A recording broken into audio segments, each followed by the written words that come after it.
Eu vou dar continuidade à aula passada e eu vou ainda resolver alguns problemas de contorno em coordenadas cartesianas, chamando a atenção de dois aspectos importantes.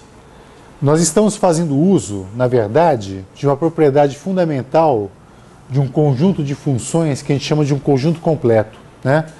Que a gente está dizendo que existe um conjunto completo de funções, que eu vou chamar, sei lá, pode chamar de f de x, em que a gente pode expandir qualquer outra função num dado intervalo com base nesse conjunto completo, né? Por exemplo, a gente pode escrever uma função g de x como sendo uma soma de coeficientes Cn vezes esse conjunto Fn de x, por exemplo. Um exemplo de um conjunto completo, né? Então, exemplos. Funções do tipo 1x, x quadrado, x ao cubo, x elevado a n. Isso aqui forma um conjunto completo. Então eu posso expandir, por exemplo, qualquer função de x usando essa base. Quando você expande uma função nessa base, você está fazendo o que se chama de uma expansão em série de Taylor, não é? Outro conjunto completo. Seno de x, seno de 2x, seno de nx e assim por diante, né? Aí quando você usa esse conjunto completo para expandir uma função, você está fazendo o que se chama de uma série de Fourier, tá? Então a gente está fazendo uso de conjunto completo de funções e também de ortogonalidade delas. A gente está escrevendo, por exemplo, a seguinte propriedade: o fn de x, f de n' de x, por exemplo, dx, integrado no intervalo a um domínio de 0 até a, por exemplo, isso aqui é igual a 0 se n for igual a n' e vai ser igual a uma certa constante k se n for diferente de n'. É o contrário, desculpa. Tá? Então a propriedade de ortogonalidade e o conjunto completo são dois ingredientes fundamentais na nossa análise, né? Então, voltando, vou fazer mais um exemplo, que agora você tem o seguinte: você tem uma cavidade retangular. Então, vou chamar isso aqui de eixo Z, isso aqui é o eixo X, isso aqui é o eixo Y. E aí a gente vai manter o potencial, aqui está em B, aqui em menos B. A gente vai manter o potencial aqui em V0 e aqui também em V0. Aqui em cima a gente vai manter o potencial V igual a 0 e aqui embaixo V igual a 0. Tá? Então é um tubo retangular, infinito na direção Z, e essas placas são mantidas nesses potenciais. Tá? A gente pode traduzir isso em termos de contornos da seguinte maneira. Vou colocar aqui os contornos.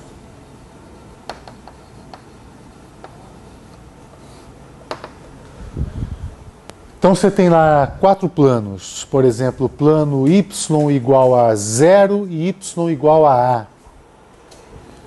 Então em y igual a 0, o potencial é mantido em 0. Em y igual a a, o potencial é mantido em 0 também. Aí você tem esses planos aqui em x igual a b e x igual a menos b. Em x igual a b, o potencial é mantido em V0. Em x igual a menos b, ele também é mantido em V0. Então, se a gente aplica o método da separação de variáveis para a equação de Laplace, a gente vai encontrar uma solução que é a mesma solução encontrada na aula passada. Eu não vou reproduzir isso, né? E a solução é do tipo v de xy igual a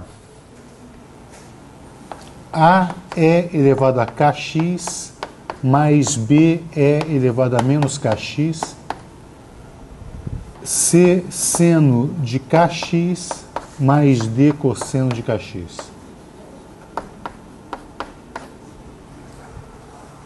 Tá? Essa é a solução geral do problema. Na verdade, é um problema bidimensional. Você tem uma simetria em Z. Qualquer corte que você fizer em Z, você vai ter o mesmo padrão de solução. Então, não depende dessa direção. Ok. Diferente da aula passada, eu não necessariamente vou ter A igual a zero agora, não? Porque eu tenho meu problema finito. Então, o A vai ser mantido diferente de zero. No entanto, dado a simetria deste problema, é fácil verificar que se você substituir x por menos x, a solução não se altera. Né? Se você substituir x por menos x, você vai ter a mesma solução, o que garante que o A deve ser igual a B. Tá? Então, da simetria, temos que A é igual a B.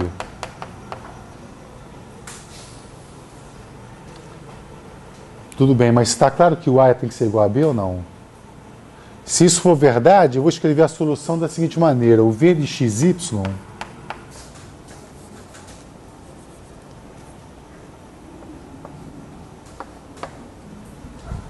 perfeito. Então aqui eu vou ter seno de ky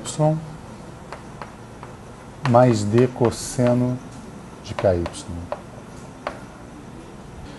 Bom, isso aqui é uma função hiperbólica, não é? Isso aqui é 2 vezes o cosseno hiperbólico. E eu vou poder incorporar essa constante junto a C e D e vou escrever isso assim. Isso aqui como sendo cosseno hiperbólico de kx, que multiplica C seno de ky mais D cosseno de ky.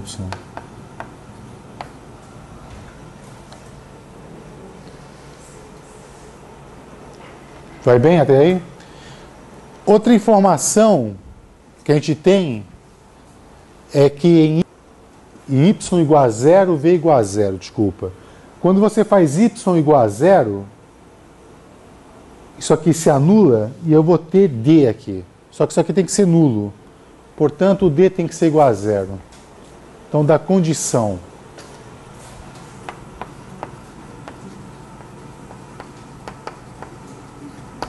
de que y igual a zero, o v tem que ser igual a zero, eu vou ter que o d deve ser igual a zero. E, portanto, a solução é do tipo v de xy igual a c cosseno hiperbólico de kx seno de ky. Então, isso aqui foi aplicado.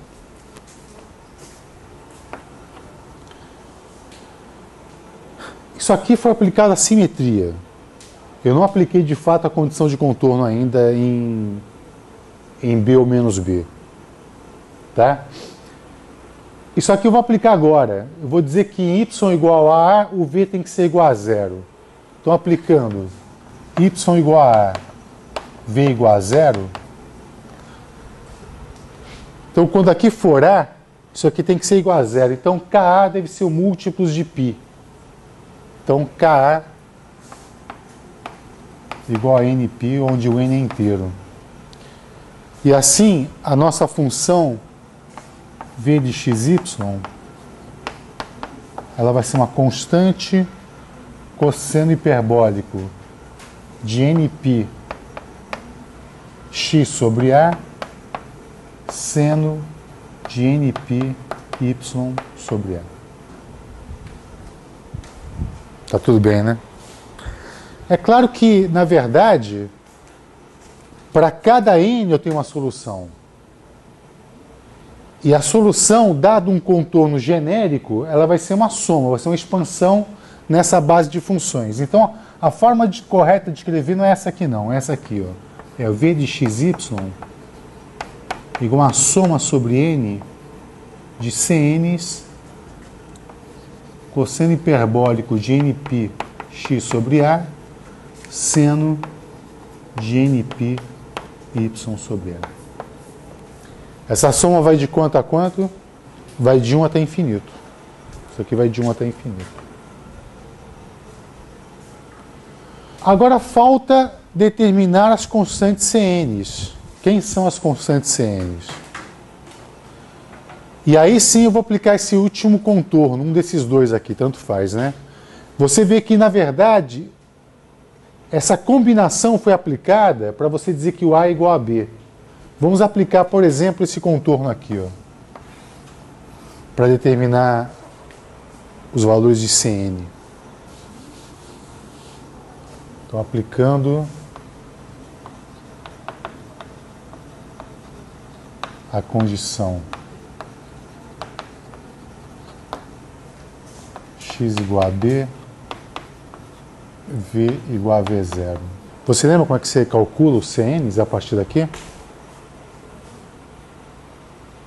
Você multiplica os dois lados por uma função seno de um n', por exemplo, o m de πy sobre A, integra. Usa a ortogonalidade, né? Então vamos usar a ortogonalidade. Na verdade, o V não precisa ser igual a V0 não, basta ser qualquer função de xy, né? Nesse ponto. Então, eu vou ter V de xy, vou multiplicar por um seno de n' πy sobre A, integrando isso em y. O y vai de 0 até A, né? Isso aqui vai de 0 até A. Então isso aqui é igual a uma soma sobre n de Cn. Aquele cosseno hiperbólico ele é avaliado em x igual a b. Então aqui vai aparecer um cosseno hiperbólico de n πb sobre A.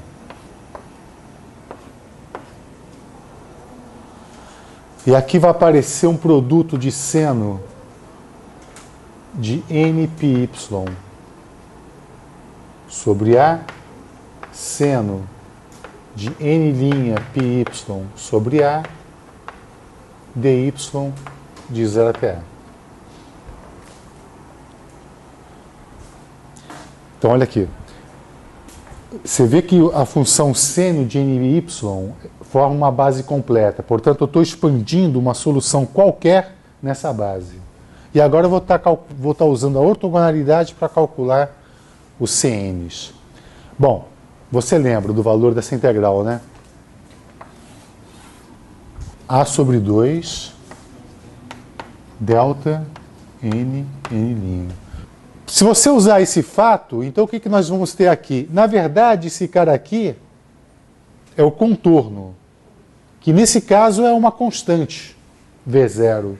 Então a gente vai ter assim, ó, V0, integral de 0 até A, seno de n' πy sobre A, dy. Isso aqui vai ser igual... Como aqui apareceu um delta de n', de todos os termos infinitos da soma, só sobra um, o termo em n, ou n'. Então isso aqui vai ser igual a um c de n', cosseno hiperbólico de π nπb sobre A sobre 2. Eu usei o delta para cancelar essa soma, só sobrou um termo, né? Ok, então tudo resolvido, o CN está praticamente calculado, né? Esta integral aqui dá quanto?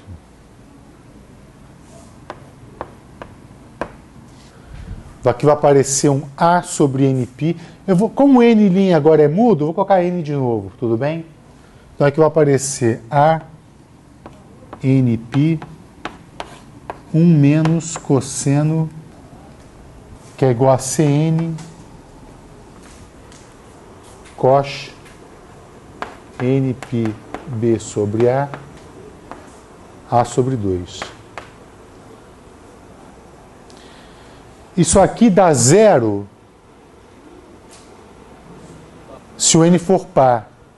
E dá 2 se o n for ímpar. Isso aqui. 0 se n par, 2 se n ímpar.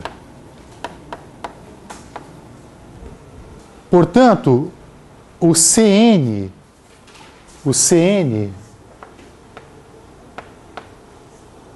ele vai ser dado por... Eu vou passar esse cara aqui para o lado de lá, então vai ficar assim. 2 vezes 2, 4 vezes 0, A corta com A. Então aqui vai ficar 4 vezes 0 sobre nπ,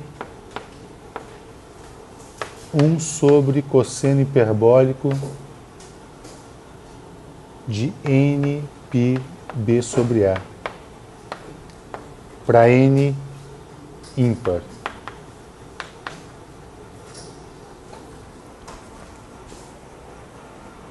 Tudo bem?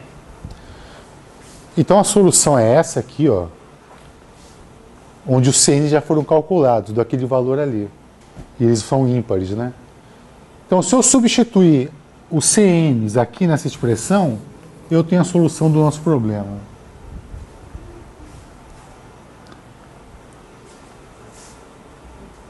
Então, vou colocar a solução aqui.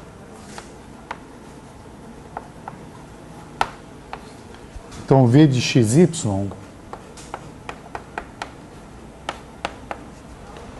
ele vai ser igual a uma soma de n ímpares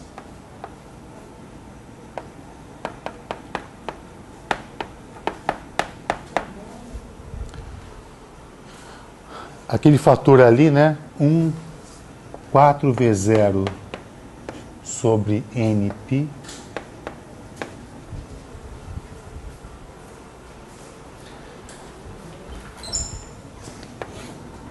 cosseno hiperbólico de nπx sobre A sobre cosseno hiperbólico de nπ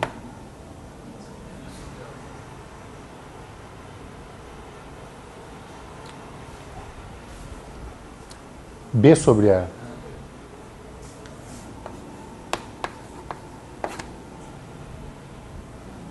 Isso aqui é uma constante, né? Vezes seno de nπy sobre A.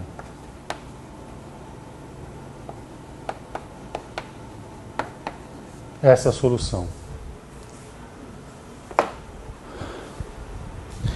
Na verdade, é uma solução escrita em termos de uma soma infinita. Porque se você está expandindo a solução numa série de senos, né? Aí você pode alegar, pô, mas eu não vejo essa solução, né? No entanto, você vê que os termos eles vão decaindo de importância conforme o n se torna grande. Por quê? O que acontece com o cosseno hiperbólico quando esse argumento é grande? Ele cresce, então esse termo aqui decresce. Assim como 1 sobre n. Então, se você pegar alguns poucos termos da soma, 3, por exemplo, você já vai ter uma noção de como é que é a solução disso na cavidade. A solução da equação de Laplace é exata. Quando você diz que esse problema de contorno ele é obtido com uma solução da equação de Laplace, não existe aproximação alguma nisso. Correto? Esta solução, ela é exata. Agora, eu posso simplesmente pegar alguns poucos termos para representar minha solução. Isso é uma aproximação. Não uma aproximação da teoria. É uma aproximação do problema em particular. A teoria é exata em essência. A eletrodinâmica não há... Você pode falar, a mecânica quântica trouxe uma correção para a elerodinâmica. Tudo bem, aí... Mas a eletrodinâmica clássica que a gente está fazendo aqui, resolvendo a equação de Laplace para esse problema, isso aqui é a solução exata. Não há aproximação alguma. Aí você pode alegar, sim, mas eu tenho uma soma de infinitos termos. Bom, tudo bem. Então, se você quiser visualizar a solução, escreva 3 termos que ela vai te dar uma noção bastante razoável do que está acontecendo. Como é que é o primeiro termo dessa soma? Tem um desenho da solução aí, eu acho. Não há máximos e mínimos locais, está vendo? Eu já esperava isso porque a solução da equação de Laplace não admite máximos e mínimos locais. Você está vendo uma cela aí, não está? Eu convido vocês a desenharem os 3 primeiros termos desse cara aqui, ó. Faz isso em casa. O que eu quero dizer para você é o seguinte. Você pode falar, pô, mas eu não perdi a física daqui. Tudo bem, é verdade. Somar em infinitos termos é complicado. Mas a soma de 3 termos vai te dar uma ideia do que está acontecendo. Você vai ter que somar seno de πy sobre A, 2πy sobre A e 3πy sobre A. Na verdade, y tem que ser ímpar, né? Então, πy, 3πy e 5πy. Faz uma superposição. Aí você vai fitar mais ou menos a solução exata.